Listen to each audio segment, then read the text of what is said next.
क्या राज्यसभा, विधान परिषद, शिक्षक, ये सब तो आपको पता ही है। धन पशु लोग, सभी लोग कुत्ते बिल्ली गाय गोरू की तरह बिकते हैं जनप्रतिनिधि। उसके बारे में पप्पू यादव से क्या पूछना है। जनता इसीलिए चुन के थोड़े भेजती है कि हम पूरा अपना ईमान बेच दें, पूरा चरित्र बेच दें।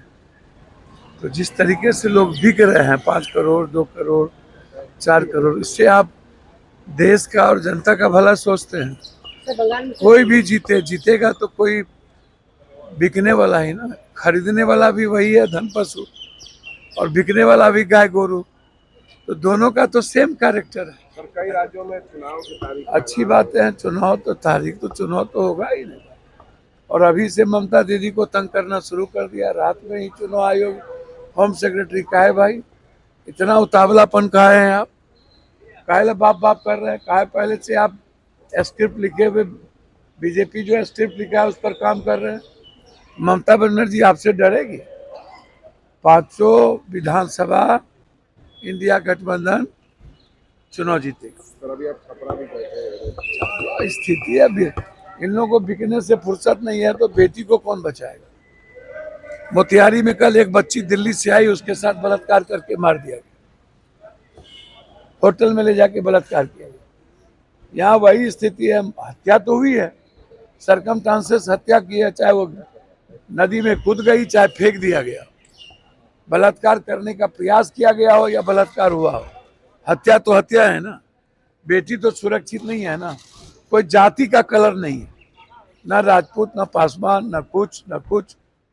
बेटी ना कोई जात होता है और ना ही अपराधी कोई जात होता है।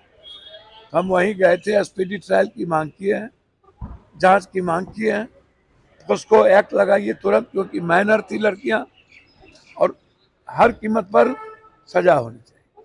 सर, टीएमसी की सांसद कह रही है कि मोदी जी का सीधा 56 इंच का तब दिखाते हैं, लेकिन डोनाल्ड ट्रंप का पास जाते ही छाती 36 इंच का हो जाता है। भैया कौन क्या बोलता है हम नहीं जानते, हम इतना जानते हैं कि मिडिल क्लास मिडलिस्ट कंट्री में शांति की सख्त जरूरत है। इसका सबसे बुरा असर भारत पर पड़ता है, इकोनॉमी। अब सारे जगह मुनाफाखोरों ने क्या किया है, गैस सिलेंडर सब कुछ को गायब कर दिया। अब ओवन नहीं मिल रहा है गर्म करने के लिए बाजार में, तो इसका सबसे बुरा असर किस पर पड़ा। हम जो मिडलिस्ट कंट्री को देते थे वो भी बंद हो गया, जो लेते थे वो भी महंगा हो गया। तो ये महंगाई का सबसे बुरा असर किस पर पड़ा।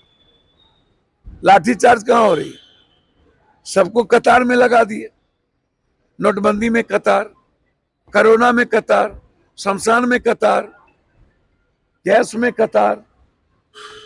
तो स्थिति तो अच्छी इंडिया की है नहीं। तो अविलंब हमारी सरकार को मिडिल ईस्ट कंट्री में शांति बहाल करने का प्रयास करना चाहिए। इजराइल और अमेरिका से हमें दूर रहने की जरूरत है, हमें सरेंडर नहीं करना चाहिए हर कीमत।